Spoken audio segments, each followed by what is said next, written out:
மக்களுக்கு நன்மை செய்யும் கட்சிகளுடனேயே கூட்டணி அமைக்கப்படும் என முதலமைச்சர் எடப்பாடி பழனிசாமி தெரிவித்துள்ளார். திமுக, காங்கிரஸ் உள்ளிட்ட பல்வேறு கட்சிகளைச் சேர்ந்த நிர்வாகிகள் அதிமுகவில் இணையும் நிகழ்ச்சி சென்னை ராயப்பேட்டையில் உள்ள தனியார் மண்டபத்தில் நடைபெற்றது. தமிழ் வளர்ச்சித்துறை அமைச்சர் பாண்டியராஜன் தலைமையில் நடைபெற்ற இந்நிகழ்ச்சியில் அதிமுக ஒருங்கிணைப்பாளர் ஓ பன்னீர்செல்வம், இணை ஒருங்கிணைப்பாளர் எடப்பாடி பழனிசாமி ஆகியோர் கலந்து கொண்டனர். நிகழ்ச்சியில் உரையாற்றிய முதலமைச்சர் எடப்பாடி பழனிசாமி, மக்களின் தேவையை உணர்ந்து செயல்படுவதால் அதிமுக அரசுக்கு செல்வாக்கு கூடியுள்ளதாக முதலமைச்சர் எடப்பாடி பழனிசாமி பெருமைப்பட கூறினார். மேலும் தமிழகத்தில் யார் நன்மை செய்கிறார்களோ அவர்களுடன் தான் அதிமுக கூட்டணி வைக்கும் என்றும் முதலமைச்சர் குறிப்பிட்டார். தமிழகத்திலும் சரி, இந்தியாவிலும் சரி எத்தனையோ கட்சிகள் இருக்கின்றன, ஆளுகின்றன. ஆனால் ஆளக்கூடிய கட்சியிலேயே சிறந்த கட்சி என்று சொன்னால் அது அனைத்து இந்திய அண்ணா திராவிட முன்னேற்ற கழகம் ஒன்றுதான் இருக்க முடியும். ஏன்னா இது மக்களுக்காக தோற்றுவிக்கப்பட்ட இயக்கம் அனைத்து இந்திய அண்ணா திராவிட முன்னேற்ற கழக இயக்கம். அதே மக்கள் பிரச்சனையை முழுமையாக தீர்க்கக்கூடிய இயக்கம் அண்ணா திராவிட முன்னேற்ற கழக இயக்கம். அந்த இயக்கத்தில் தங்களை நீங்கள் இணைத்துக் கொண்டிருக்கிறீர்கள். எங்களை பொறுத்த வரைக்கும் தமிழ்நாட்டு மக்களுக்கு யார் நன்மை செய்கிறார்களோ அவர்கள் மத்தியிலே ஆட்சிக்கு வர வேண்டும் என்பதுதான் எங்களுடைய நிலைப்பாடு. யார் ஆட்சிக்கு வந்தாலும் தமிழ்நாட்டு மக்களுக்கு யார் நன்மை செய்வார் அவளைத்தான் நாங்கள் ஆதரிப்போம். அதே தமிழ்நாட்டு மக்களுக்கு யார் துரோகம் அளிக்கின்றார்களோ அவளை ஒருபோதும் நாங்கள் ஏற்றுக்கொள்ள மாட்டோம். இதனைத் தொடர்ந்து பேசிய துணை முதலமைச்சர் ஓ பன்னீர்செல்வம், 1.5 கோடி தொண்டர்களை கொண்ட மாபெரும் இயக்கம் அதிமுக என்று தெரிவித்தார். கடின உழைப்பிருந்தால் அடிப்படை தொண்டன் கூட முதலமைச்சராக முடியும் என்றும் கூறினார். புரட்சித் தலைவர் எம்ஜிஆர் அவர்கள் மீது மாறா பற்றும், மாண்புமிகு அம்மா அவர்கள் மீது நீங்காத விசுவாசம் மட்டுமே இருந்தால் போதும். தான் கொண்ட தலைமை மீது தளராத நம்பிக்கையும் கடின உழைப்பையுமே தந்து உயர்கின்ற இயக்கம், தொண்டர்களை உயர்த்துகின்ற இயக்கம் அனைத்து இந்திய அண்ணா திராவிட முன்னேற்ற கழகம் தான் என்பதனை இன்றைக்கு நாடு நன்றாகவே கண்டிருக்கிறது.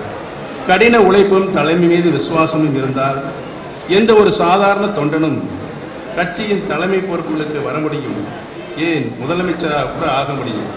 அதுவும் ஒரு முறை அல்ல 3 முறை முதலமைச்சராக முடியும் என்பதற்கு நானே சாட்சி. எந்த ஒரு அடிப்படை தொண்டனும் முதலமைச்சராக வந்திட முடியும் என்பதற்கு அண்ணன் எடப்பாடி கே பழனிசாமி அவர்களே சாட்சி.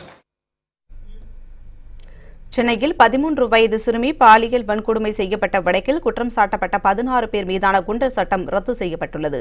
சென்னை அயனாவரத்தில் அடுக்குமாடி குடியிருப்பில் வசித்து வரும் மாற்றுத்திறனாளி சிறுமியை லிப்ட் ஆபரேட்டர்கள், வாட்ச்மேன்கள் என 17 பேர் பாலியல் பலாத்காரம் செய்தனர். இச்சம்பவம் நாடு முழுவதும் அதிர்ச்சியை ஏற்படுத்தியது. இதனையடுத்து வழக்கில் தொடர்புடைய 17 பேரையும் போக்சோ சட்டத்தின் கீழ் போலீசார் கைது செய்தனர். மேலும் இவர்கள் அனைவரையும் குண்டர் தடுப்பு சட்டத்தின் கீழ் ஓராண்டு சிறையில் அடைக்க சென்னை காவல் ஆணையர் ஏ.கே. விஸ்வநாதன் உத்தரவிட்டார். இந்நிலையில் குண்டர் தடுப்பு சட்டத்திலிருந்து தங்களை விடுவிக்க கோரி 16 பேரும் சென்னை உயர்நீதிமன்றத்தில் வழக்கு தொடர்ந்தனர். இந்த வழக்கை விசாரித்த நீதிபதிகள் 16 பேரையும் குண்டர் தடுப்பு சட்டத்தின் கீழ் சிறையில் அடைக்க ஆணையர் பிறப்பித்த உத்தரவை ரத்து செய்து உத்தரவிட்டனர். 2021 டிசம்பர் மாதத்தில் சந்திராயன்-2 விண்கலம் மூலம் நிலவுக்கு இந்தியரை அனுப்புவதற்கான திட்டம் செயல்படுத்தப்பட்டு வருவதாக இஸ்ரோ தலைவர் தெரிவித்துள்ளார். கர்நாடக மாநில பெங்களூருவில் சந்திராயன்-2 விண்கலம் ஏவுவதற்கான திட்டம் குறித்து இஸ்ரோ தலைவர் சிவன் செய்தியாளர்கள் சந்திப்பின் போது விளக்கமாக எடுத்துக் கூறினார். நிலவுக்கு மனிதனை அனுப்ப இஸ்ரோ தீவிர முயற்சி மேற்கொண்டு வருவதாகவும், ககன்யான் திட்டத்திற்கு 10,000 கோடி ரூபாய் நிதி ஒதுக்கீடு செய்யப்பட்டுள்ளதாகவும் தெரிவித்தார். சந்திராயன்-2 திட்டத்திற்கான உதிரி பாகங்கள் அனைத்தும் இந்தியாவில் தயாரிக்கப்பட்டுள்ளன. 2021 டிசம்பர் மாதத்தில் நிலவுக்கு இந்தியரை அனுப்ப உள்ளதாகவும் தெரிவித்துள்ளார். எம்ஜிஆரின் 102வது பிறந்த நாளை முன்னிட்டு அதிமுக சார்பில் தமிழகம் முழுவதும் வருகின்ற 18ஆம் தேதி முதல் 3 நாட்கள் பொதுக்கூட்டங்கள் நடைபெறவுள்ளன. இது தொடர்பாக அதிமுக வெளியிட்டுள்ள அறிக்கையில், அனைத்திந்திய அண்ணா திராவிட முன்னேற்ற கழகத்தின் நிறுவன தலைவர் எம்ஜிஆரின் 102வது பிறந்த நாளை முன்னிட்டு வருகின்ற 18ஆம் தேதி முதல் 20ஆம் தேதி வரை 3 நாட்கள் தமிழகத்தில் பொதுக்கூட்டம் நடைபெறும் என தெரிவிக்கப்பட்டுள்ளது. அனைத்து சட்டமன்ற தொகுதிகள் மற்றும் கழக அமைப்புகள் செயல்பட்டுக் கொண்டிருக்கும் புதுச்சேரி, கர்நாடகா, ஆந்திரா, கேரளா, அந்தமான் உள்ளிட்ட பிற மாநிலங்களிலும் பிறந்த நாள் விழா பொதுக்கூட்டங்கள் நடைபெறும் என குறிப்பிடப்பட்டுள்ளது. ஆங்காங்கே நடைபெறவுள்ள பொதுக்கூட்டங்களில் கழக சட்டமன்ற உறுப்பினர்கள் பங்கேற்று சிறப்புரையாற்றுவார்கள் என தெரிவித்துள்ள அதிமுக தலைமை கழகம், எம்ஜிஆரின் பிறந்த நாள் விழா பொதுக்கூட்டங்களை சிறப்பாக நடத்தி அதன் விவரங்களை தலைமை கழகத்திற்கு அனுப்பி வைக்க வேண்டும் என கேட்டுக் கொண்டுள்ளது. திருச்சியில் நடைபெற்ற சமத்துவ பொங்கல் விழா கொண்டாட்டத்தில் ஆயிரக்கணக்கான கல்லூரி மாணவ மாணவியர்கள் பங்கேற்றனர். திருச்சி பெரியார் ஈவேரா கல்லூரியில் சமத்துவ பொங்கல் விழா கொண்டாடப்பட்டது. இதனையொட்டி கல்லூரி வளாகம் முழுவதும் அலங்கரிக்கப்பட்டு மாணவர்கள் வேஷ்டியும் மாணவிகள் சேலையும் அணிந்திருந்தனர். கல்லூரி வளாகத்தில் பொங்கல் பானை வைத்து மாணவிகள் பொங்கலிட்டனர். இதனையடுத்து மங்கள இசை முழங்க ஆட்டம் பாட்டத்துடன் விழா கோலாகலமாக கொண்டாடப்பட்டது.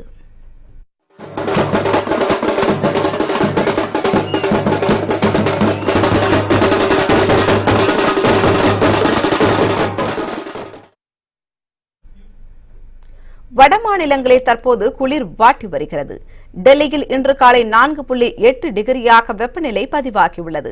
தலைநகர் டெல்லியில் கடந்த சில நாட்களாக கடும் பனிப்பொழிவு நிலவுகிறது. இதனால் பொதுமக்கள் பெரிதும் பாதிப்படைந்துள்ளனர். சாலை, ரயில், விமான போக்குவரத்தும் கடுமையாக பாதிக்கப்பட்டுள்ளது. வாகனங்கள் பகலிலேயே முகப்பு விளக்குகளை எரியவிட்டு செல்லும் நிலை உள்ளது. குளிரில் இருந்து தப்பிக்க மக்கள் ஆங்காங்கே நெருப்பு மூட்டி குளிர் காய்கின்றனர். மேலும் டெல்லியில் காற்று மாசு உச்சக்கட்ட நிலையை அடைந்துள்ளதாக மாசு கட்டுப்பாட்டு வாரியம் தெரிவித்துள்ளது. இந்நிலையில் இன்று காலை 4.8 டிகிரியாக வெப்பநிலை பதிவாகியுள்ளது. இதே நிலை மேலும் சில நாட்கள் நீடிக்கும் என மண்டல வானிலை ஆய்வு மையம் தெரிவித்துள்ளது. டெல்லி கீர்த்தி நகர் பகுதியில் உள்ள மரப்பொருட்கள் விற்பனை செய்யும் மார்க்கெட் ஒன்றில் தீ விபத்து ஏற்பட்டுள்ளது. டெல்லி கீர்த்தி நகர் பகுதியில் உள்ள மரப்பொருட்கள் விற்பனை செய்யும் மார்க்கெட் ஒன்றில் நேற்று இரவு தீ விபத்து ஏற்பட்டது. இதில் பல கடைகள் தீக்கிரையாக்கின. கொழுந்துவிட்டு எரிந்த தீயை அணைக்கும் முயற்சியில் 10க்கும் மேற்பட்ட தீயணைப்பு வாகனங்கள் ஈடுபட்டன. தீ விபத்துக்கான காரணம் இன்னும் கண்டறியப்படாத நிலையில் உயிரிழப்புகள் எதுவும் நிகழவில்லை என்று தெரிவிக்கப்பட்டுள்ளது.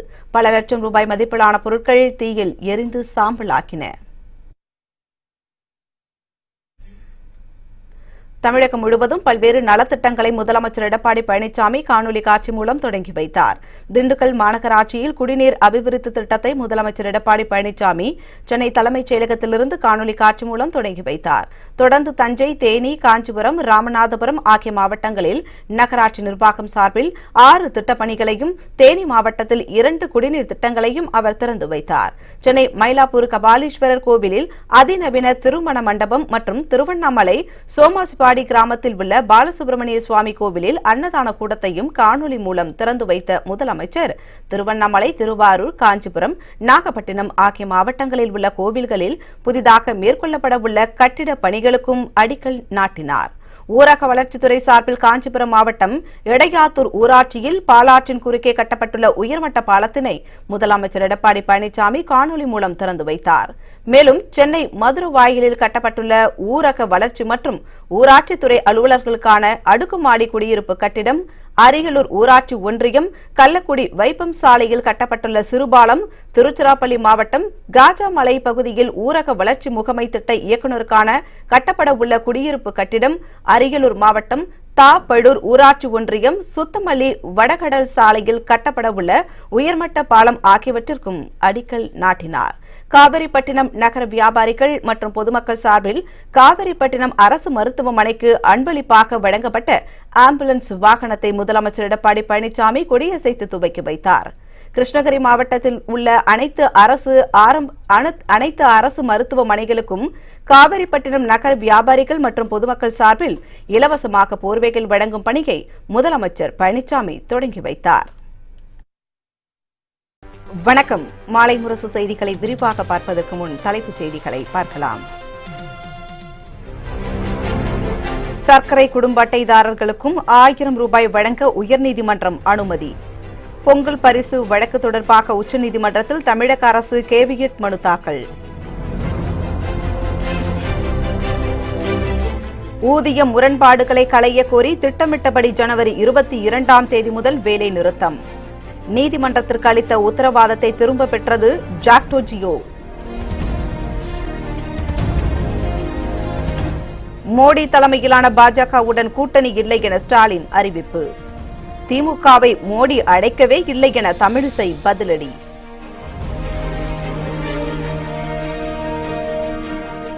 செய்தியாளர் கொலை வழக்கில் பஞ்சாப் சாமியார் குர்மீத் ராம் ரஹீம் குற்றவாளி. தண்டனை விவரம் வரும் 17ஆம் தேதி வெளியாகும் என சிபிஐ நீதிமன்றம் அறிவிப்பு.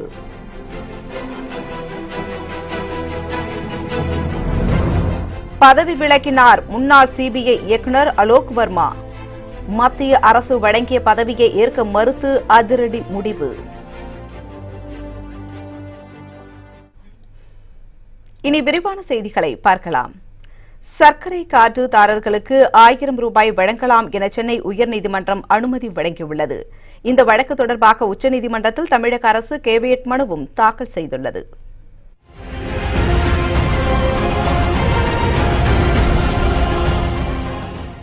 பொங்கல் பண்டிகை முன்னிட்டு 1000 ரூபாய் கூடிய பொங்கல் பரிசு தொகுப்பை அனைத்து ரேஷன் அட்டைதாரர்களுக்கும் வழங்க தமிழக அரசு உத்தரவிட்டது. இதனை அடுத்து கடந்த 7ஆம் தேதி முதல் ரேஷன் கடைகளில் பொங்கல் பரிசு வழங்கப்பட்டு வருகிறது. ஆனால் வறுமை கோட்டிற்கு மேல் உள்ளவர்களுக்கு 1000 ரூபாய் பொங்கல் பரிசு வழங்க தடை விதித்து சென்னை உயர்நீதிமன்றம் உத்தரவிட்டது. இதனால் பொதுமக்கள் அதிர்ச்சி அடைந்தனர். இதனிடையே சர்க்கரை பெறும் அட்டைதாரர்களுக்கும் பொங்கல் பரிசு 1000 ரூபாய் வழங்குவதில் விதிவிலக்கு அளிக்குமாறு சென்னை உயர்நீதிமன்றத்தில் தமிழக அரசு மேல்முறையீடு செய்தது. இந்த வழக்கை விசாரித்த நீதிபதிகள் சர்க்கரை கார்டுதாரர்களுக்கு 1000 ரூபாய் வழங்கலாம் என உத்தரவிட்டனர். மேலும் இலவச திட்டங்களை செயல்படுத்தும் போது பயனாளிகளை வரையறுக்க வேண்டும் என்றும் நீதிபதிகள் அறிவுறுத்தினர். இலவச திட்டங்களை அனைவருக்கும் வழங்கக்கூடாது என முடிவெடுக்க உத்தரவிட்ட நீதிபதிகள் இன்னும் எத்தனை காலம்தான் இலவசம் வழங்கப் போகிறீர்கள் என வினா எழுப்பினர். அனைவருக்கும் வங்கி கணக்கு உள்ள நிலையில் பொங்கல் பரிசு வாங்க 10 மணி நேரம் காக்க வைப்பது ஏன் என்றும் நீதிபதிகள் கேள்வி எழுப்பினர். உயர்நீதிமன்ற அனுமதியை அடுத்து தமிழக அரசு இந்த வழக்கு தொடர்பாக உச்சநீதிமன்றத்தில் கேவியட் மனு தாக்கல் செய்துள்ளது. பழைய ஓய்வூதிய திட்டத்தை நிறைவேற்றக் கோரி திட்டமிட்டபடி ஜனவரி 22ஆம் தேதி முதல் தொடர் வேலைநிறுத்தம் நடைபெறும் என ஜாக்டோ ஜியோ அறிவித்துள்ளது. பழைய ஓய்வூதிய திட்டத்தை அமல்படுத்த வேண்டும், நிலுவைத் தொகை வழங்க வேண்டும் என்பது உள்ளிட்ட 7 அம்ச கோரிக்கைகளை வலியுறுத்தி கடந்த 4ஆம் தேதி முதல் காலவரையற்ற வேலைநிறுத்த போராட்டத்தில் ஈடுபட ஜாக்டோ ஜியோ கூட்டமைப்பு முடிவு செய்தது. இது தொடர்பாக கடந்த 30ஆம் தேதி தமிழக அரசுடன் நடைபெற்ற பேச்சுவார்த்தை தோல்வியடைந்ததால் வேலைநிறுத்தம் திட்டமிட்டபடி நடைபெறும் என அறிவித்தது. இதனிடையே ஜாக்டோ ஜியோ அமைப்பின் வேலை நிறுத்த போராட்டத்திற்கு தடை விதிக்க கோரி தமிழக அரசு உயர்நீதிமன்ற மதுரை கிளையில் வழக்கு தொடர்ந்தது. இதனையடுத்து நீதிமன்றம் உத்தரவின் பேரில் போராட்டத்தில் ஈடுபட மாட்டோம் என ஜாக்டோ ஜியோ அறிவித்தது. ஆனால் தற்போது 22ஆம் தேதி முதல் தொடர் வேலை நிறுத்தத்தில் ஈடுபட ஜாக்டோ ஜியோ கூட்டமைப்பு அறிவித்துள்ளது.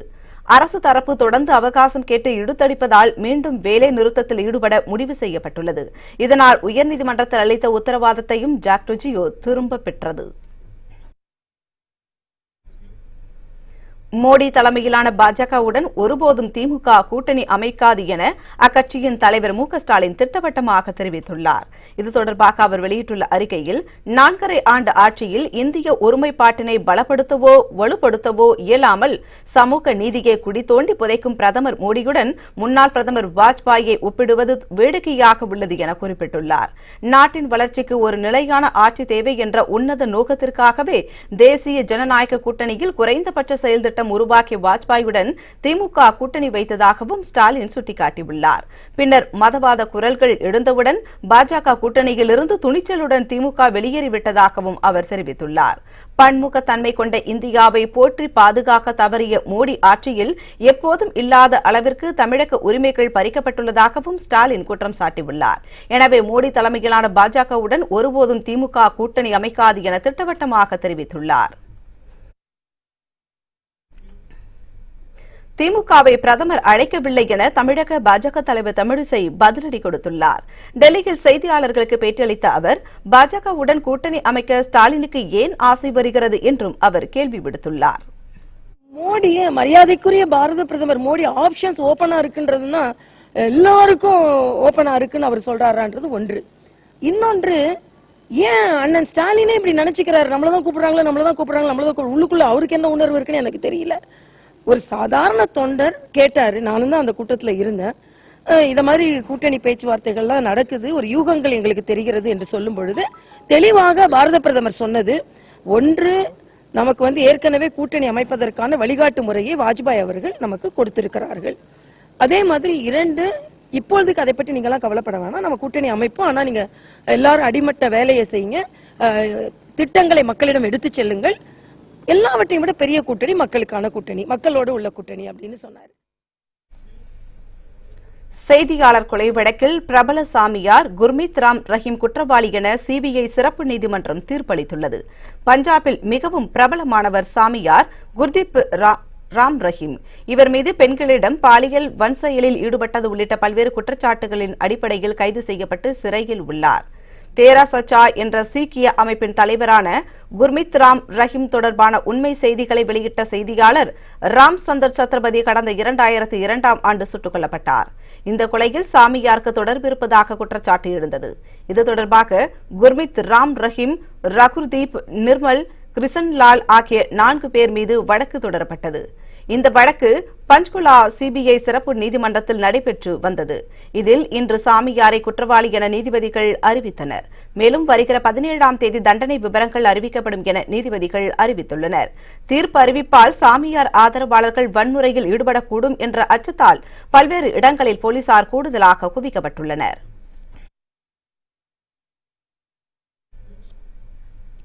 முன்னாள் சிபிஐ இயக்குநர் அலோக் வர்மா தமது பதவியிலிருந்து விலகுவதாக அறிவிப்பு வெளியிட்டுள்ளார். சிபிஐயின் இயக்குநர்களாக இருந்த அலோக் வர்மாவுக்கும் ராகேஷ் அஸ்தானாவுக்கும் இடையே லஞ்சம் வாங்கிய விவகாரம் தொடர்பாக மோதல் வெடித்தது. இதனையடுத்து இருவரையும் மத்திய அரசு கட்டாய விடுப்பில் அனுப்பியது. இதனை எதிர்த்து உச்சநீதிமன்றத்தில் அலோக் வர்மா மேல்முறையீடு செய்ததை தொடர்ந்து அவரை மீண்டும் பணியில் அமர்த்த வேண்டும் என உச்சநீதிமன்றம் உத்தரவிட்டது. இதனையடுத்து அவர் உடனடியாக சிபிஐ இயக்குநர் பொறுப்பை ஏற்றார். ஆனால் அவர் பதவியேற்ற ஒரே நாளில் பிரதமர் மோடி தலைமையிலான நியமன குழு அலோக் வர்மாவை தீயணைப்பு துறைக்கு பணியமர மாற்றம் செய்து உத்தரவிட்டது. இதனையடுத்து அவர் அந்த பதவியை ஏற்க மறுத்து தெரிவித்துள்ளார். மேலும் தாம் பதவியிலிருந்து விலகிக் கொள்வதாகவும் அறிவிப்பு வெளியிட்டுள்ளார். சிபிஐ இயக்குநர் ஒருவர் மத்திய அரசால் அலைக்கழிக்கப்பட்ட நிலையில் அவர் பதவி விலகலை அறிவித்திருப்பது இந்திய அதிகாரிகளிடையே பெரும் பரபரப்பை ஏற்படுத்தியுள்ளது.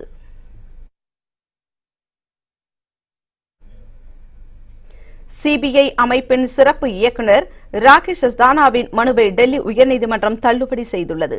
சிபிஐயின் சிறப்பு இயக்குநராக இருந்த ராகேஷ் அஸ்தானா மீது இறைச்சி வியாபாரிகளிடம் லஞ்சம் வாங்கியதாக வழக்கு தொடரப்பட்டிருந்தது. இந்த வழக்கு டெல்லி உயர்நீதிமன்றத்தில் நடைபெற்று வருகிறது. இந்த நிலையில் மத்திய அரசு அஸ்தானாவுக்கும் அலோக் வர்மாவுக்கும் கட்டாய விடுப்பு கொடுத்து அனுப்பியது. இதனிடையே அஸ்தானா தம் மீதான குற்றச்சாட்டுகளில் உண்மை இல்லை என்றும் தம் மீதான வழக்கை தள்ளுபடி செய்யுமாறும் உயர்நீதிமன்றத்தில் மனு தாக்கல் செய்திருந்தார். இதனை விசாரித்த டெல்லி உயர்நீதிமன்ற நீதிபதிகள் அஸ்தானாவின் மனுவை தள்ளுபடி செய்து உத்தரவிட்டனர். பாலிவுட் நட்சத்திர பட்டாளம் டெல்லியில் பிரதமர் மோடியை சந்தித்தபோது எடுத்துக்கொண்ட செல்பி புகைப்படம் வெளியாகியுள்ளது. பாலிவுட் இளம் நட்சத்திர நடிகைகள் நேற்று டெல்லியில் பிரதமர் மோடியை சந்தித்து பேசினர். அப்போது திரைப்படங்கள் நாட்டின் வளர்ச்சி காட்டி வரும் பங்கு, கலாச்சாரத்தில் ஏற்படும் தாக்கம் பற்றி கலந்துரையாடியதாக கூறப்படுகிறது. பிரதமரின் அழைப்பை ஏற்று டெல்லி சென்ற பாலிவுட் நட்சத்திரங்களான ரன்வீர் சிங், ஆலியா பட், ரன்பீர் கபூர், கரண் ஜோஹர் உள்ளிட்ட நடிகைகள் மோடியுடன் ஒன்றாக இணைந்து செல்ஃபி எடுத்துக் கொண்டனர். அந்த புகைப்படங்கள் வெளியாகியுள்ளது.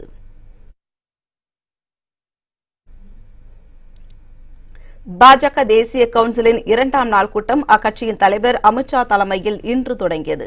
மக்களவைத் தேர்தல் விரைவில் நடைபெறவுள்ள நிலையில் அதற்கான ஆயத்த பணிகளில் அரசியல் கட்சிகள் ஈடுபட்டு வருகின்றன. இந்த நிலையில் பாஜகவின் 2 நாள் தேசிய கவுன்சில் கூட்டம் டெல்லியில் இன்று தொடங்கியது. அமித்ஷா தலைமையில் நடைபெறும் இந்த கூட்டத்தில் மக்களவைத் தேர்தல் குறித்த முக்கிய முடிவுகள் எடுக்கப்படும் என எதிர்பார்க்கப்படுகிறது. தேர்தலின் போது மேற்கொள்ள வேண்டிய பிரச்சார யுக்திகள், பொதுமக்களிடம் எடுத்துச் செல்லக்கூடிய திட்டங்கள் ஆகியவை குறித்து விவாதிக்கப்படும் என கூறப்படுகிறது. ராஜஸ்தான், மத்திய பிரதேசம் உள்ளிட்ட 5 மாநில தேர்தல் தோல்விகள் குறித்தும் அதற்கான காரணங்கள் குறித்தும் ஆலோசிக்கப்படுவதோடு புதிதாக அறிவிக்க உள்ள திட்டங்கள் குறித்தும் விவாதிக்கப்படும் என சொல்லப்படுகிறது.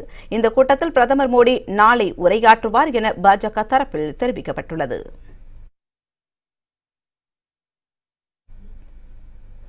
அவனியாபுரத்தில் ஜல்லிக்கட்டு நடத்த 16 பேர் கொண்ட குழு அமைத்து சென்னை உயர்நீதிமன்ற மதுரை கிளை உத்தரவிட்டுள்ளது.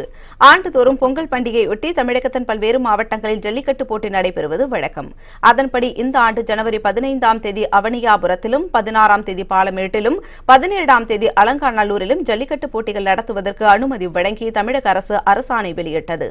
இதனிடையே மதுரை அவனியாபுரத்தில் ஜல்லிக்கட்டு போட்டி நடத்தும் விழா குழுவில் பிரிவினை ஏற்பட்டதால் வழக்கு தொடரப்பட்டது. இந்த வழக்கு இன்று உயர்நீதிமன்ற உயர்நீதிமன்ற மதுரை கிளையில் விசாரணைக்கு வந்தது. வழக்கை விசாரித்த நீதிபதி சசிதரன் ஆதிகேசவலு அமர்வு அவனியாபுரத்தில் ஜல்லிக்கட்டு நடத்த ஓய்வு பெற்ற மாவட்ட நீதிபதி தலைமையில் 16 பேர் கொண்ட குழு ஒன்றை அமைத்து அறிவித்துள்ளது. மேலும் இந்த குழுவில் அனைத்து வகை சமுதாயத்தினரும் இடம்பெறுவர் என்று குறிப்பிட்ட நீதிமன்றம் அவனியாபுரம் ஜல்லிக்கட்டின் போது யாருக்கும் முதல் மரியாதை கொடுக்கப்பட மாட்டாது என்றும் திட்டவட்டமாக தெரிவித்துள்ளது. இதனிடையே மதுரை அலங்காநல்லூரில் ஜல்லிக்கட்டு போட்டி நடத்த ஏற்கனவே அமைக்கப்பட்ட குழுவில் கூடுதலாக 11 பேரை சேர்த்து உயர்நீதிமன்ற மதுரை கிளை உத்தரவிட்டுள்ளது. இறுதி விசாரணை நிறைவு பெற்ற அவனியாபுரம் ஜல்லிக்கட்டு தொடர்பான வழக்கில் இன்று மதியம் 1:30 மணி அளவில் உத்தரவு பகரப்பட்டது. அந்த உத்தரவின் அடிப்படையில் ஓய்வு பெற்ற மாவட்ட நீதிபதி அவர்கள் தலைமையிலும் 3 வழக்கறிஞர் ஆணையாளர்கள் ஆகியோரது ஒத்துழைப்பிலும் மொத்தம் 4 பேர் கொண்ட கமிட்டி, ஆர்கனைசிங் கமிட்டி அறிவிக்கப்பட்டுள்ளது. மீதி உள்ள அனைத்து சமுதாய மக்களுக்கும் உரிய பிரதிநிதித்துவம் தரும் வகையில் 16 நபர்கள் கொண்ட அட்வைசரி கமிட்டி, ஆலோசனை கமிட்டி வழங்கப்பட்டுள்ளது. அந்த பெயர்களும் ஒப்புக்கொள்ளப்பட்டது நீதிமன்றத்தால். இந்த அட்வைசரி கமிட்டிக்கு இவங்க ஆர்கனைசிங் கமிட்டியோடு சேர்ந்து மாவட்ட நிர்வாகம் 3 வாகனங்களை வழங்கி அந்த வாகனத்தின் மூலமாக தான் பரிசு பொருட்களோ அல்லது அன்பளிப்புகளோ வழங்கப்பட வேண்டும். உலக புகழ்பெற்ற அலங்காநல்லூர் ஜல்லிக்கட்டு போட்டிக்கான பணிகள் முகூர்த்தங்கால் நடும் விழாவுடன் தொடங்கியது. தமிழர் திருநாளான பொங்கல் திருநாளை ஒட்டி மதுரை மாவட்டம் அலங்காநல்லூரில் வருகிற 17ஆம் தேதி ஜல்லிக்கட்டு போட்டிகள் நடத்தப்படுகின்றன. இதையொட்டி இன்று அங்குள்ள முத்தாலம்மன் கோவிலில் சிறப்பு பூஜைகள் செய்யப்பட்டு முகூர்த்தங்கால் நடும் பணிகளை மாவட்ட ஆட்சியர் நடராஜன் தொடங்கி வைத்தார். பின்னர் செய்தியாளர்களிடம் பேசிய அவர் ஜல்லிக்கட்டு காளைகளுக்கு அதன் உரிமையாளர்கள் உரிய பயிற்சி கொடுத்து வருவதாகவும் மாடுபிடி வீரர்களும் தயாராகி வருவதாகவும் தெரிவித்தார். பாதுகாப்பு பணியில் 1500 போலீசார் ஈடுபடுவார்கள் என்றும் காளைகளுக்கான பதிவு 12ஆம் தேதியும் மாடுபிடி வீரர்களுக்கான பதிவு 13ஆம் தேதியும் நடைபெறும் என்றும் ஆட்சியர் கூறினார். 16, 17 ஆகிய தேதியில் ஜல்லிக்கட்டு விழா நடைபெற அரசாணை வரப்பட்டுள்ளது. அதனைத் தொடர்ந்து இன்று அலங்காநல்லூரில் கால்களுக்கு விழா நடைபெற்றுள்ளது. இது முன்னேற்பாடுகளாக வருவாய்த்துறை, கால்நடைத்துறை, சுகாதாரத்துறை, ஊரகத்துறை உள்ளிட்ட அனைத்து துறையும் முன்னேற்பாடு மேற்கொள்ளப்பட்டுள்ளன. குறிப்பாக போலீஸ் டிபார்ட்மெண்ட் பொறுத்தவரையில் அலங்காநல்லூரில் 10 டிஎஸ்பிஸ், 30 இன்ஸ்பெக்டர், 939 காவலர்கள் அடங்கியுள்ளனர். LED திரை ஒளிபரப்பு உள்ளிட்ட அனைத்து வசதிகளும் இங்கு செய்யப்பட்டுள்ளது என்பது. இதையடுத்து செய்தியாளர்களிடம் பேசிய கூட்டுறவுத்துறை அமைச்சர் செல்லூர் ராஜு, கடந்த ஆண்டை போன்றே இந்த ஆண்டும் ஜல்லிக்கட்டு போட்டி மிக விமர்சையாக நடைபெறும் என தெரிவித்தார். அலங்காநல்லூரில் நடைபெறுகிற இந்த வீர விளையாட்டு ஜல்லிக்கட்டை உலகமே பாராட்டுகிற, உலகமே போற்றி அதை விரும்பக்கூடிய ஒரு ஜல்லிக்கட்டு. இன்னைக்கு தமிழ்நாடு முழுவதும் இன்னைக்கு வீர விளையாட்டு இந்த ஜல்லிக்கட்டு நடந்தாலும் கூட மதுரையில் நடக்கிற இந்த அலங்காநல்லூர் ஜல்லிக்கட்டு தான் உலக பிரசித்தி பெற்ற விளையாட்டு. எனவே இந்த விளையாட்டை காணுவதற்கு உலகத்திலிருந்து கூட வெளிநாட்டு பயணிகள் கூட வருகிறார்கள்.